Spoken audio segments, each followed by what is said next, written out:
Alright, what's going on YouTube? Welcome back to the channel. Today we got another demo ride video. Right over here at Palm Beach Harley Davidson, we're riding the 2023 Lowrider ST.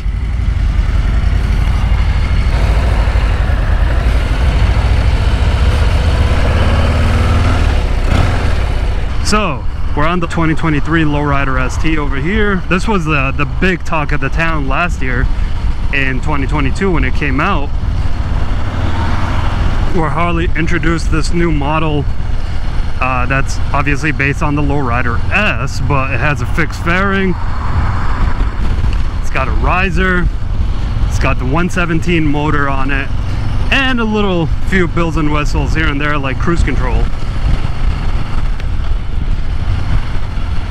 Basically what happened was Harley noticed that over the past maybe 10 years or so, people have been buying Dynas and Softails and turning them into club style type motorcycles. So in order to cater to those people without having them to spend a lot of money on aftermarket parts, Harley decided to introduce the Lowrider ST model.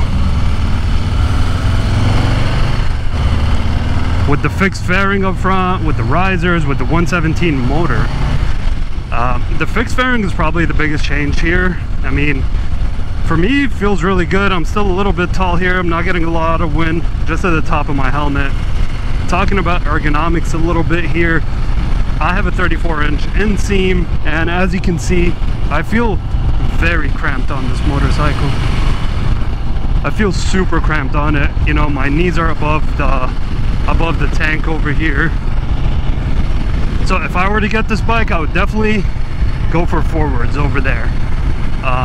But that's, you know, that's a norm for me on most Harleys and most motorcycles, to be honest. Being 6'5" is a problem when it comes to motorcycles. You know, we don't have a lot of motorcycles out there designed for taller riders, except for, you know, like maybe adventure bikes like a Harley Pan America or a BMW 1250 GS or something along those lines.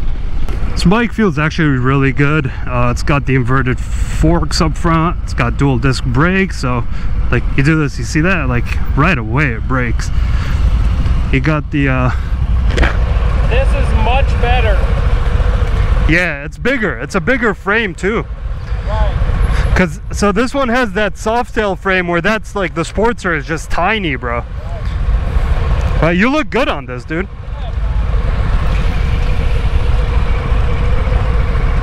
That's Mike riding the 2023 Fat Bob. Yeah.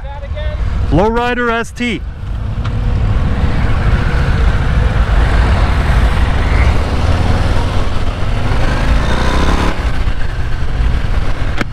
What I'm finding really weird here is I'm still getting a lot of wind buffeting to the top of my helmet, even though we have this windshield here. So if I were to get a similar bike, I would likely need a bigger windshield. And again, this has nothing to do with the bike, this is just the fact that I'm 6'5". I love that it comes standard with cruise control. That's pretty amazing. I think more and more bikes should have that nowadays, especially on a touring type of motorcycle like the Lowrider ST. You know, where a lot of people I expect are probably going to do a lot of trips on it. I can tell you I love the rear suspension, because as you guys know, I actually put the Lowrider ST stock suspension on my 2020 Street Bob. So I love the way it feels. It feels really great for me compared to the stock. Let's do a pull from third gear here.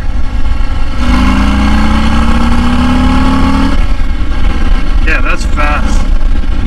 That's really fast. It feels really good compared to like me coming from a 107. Whoever did this did not install it right. It looks like it's bent that way. They probably need to unbolt these and kind of push it here. One thing I don't like about the new Lowriders is the digital gauge. You know, this is the same one that I have on my Street Bob. I would prefer, you know, normal analog gauges.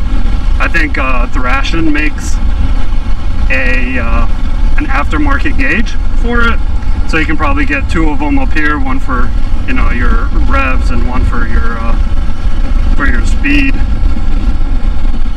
Other than that, I don't know. I don't have a lot of negatives to say about it. This riding position actually doesn't feel terrible. Like, other than the fact that when I come to a stop, I have to put my leg down and then my shin kind of hits the pegs. Other than that, like, actually riding it, this doesn't feel too bad.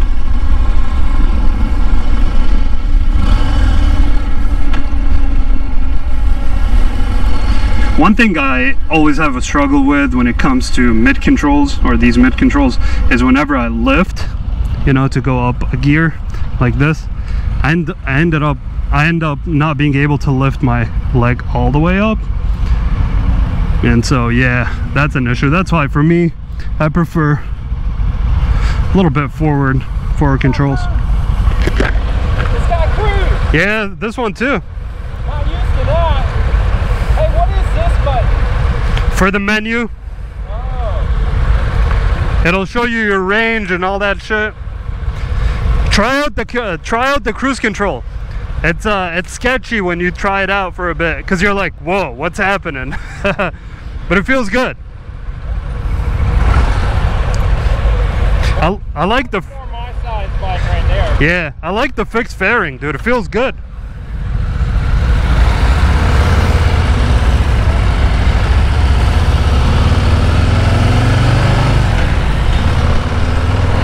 So Mike actually rides a Suzuki M109R, and that's pretty cool. He's impressed by the Fat Bob.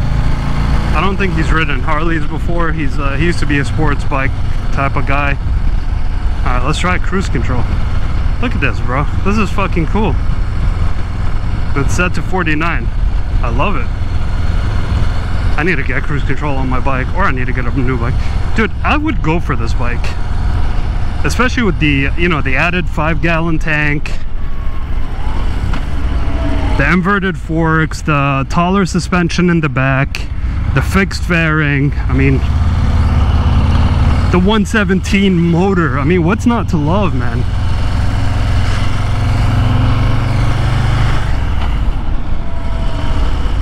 What's not to love? Definitely get taller bars though. My boy Ram, I'll throw a picture up here of his bars, but he's got 14-inch risers and bars set up.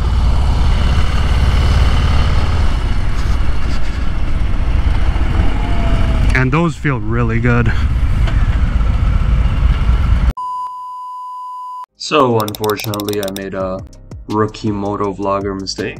My GoPro died and I did not check whether or not it was recording throughout the video, but I did still want to release it because I did enjoy riding the Lowrider ST, and I wanted to bring you guys my thoughts and reviews about it. So overall, I really liked the bike, thought it was a really great platform, and it felt so good to ride. Let me know in the comments if you guys have ridden the Lowrider ST before. Let me know what you think about it. Anyway, I hope you enjoyed this video. Make sure to hit that like button, subscribe to my channel. I got a lot of more content coming along the channel. And yeah, thanks for watching. Peace.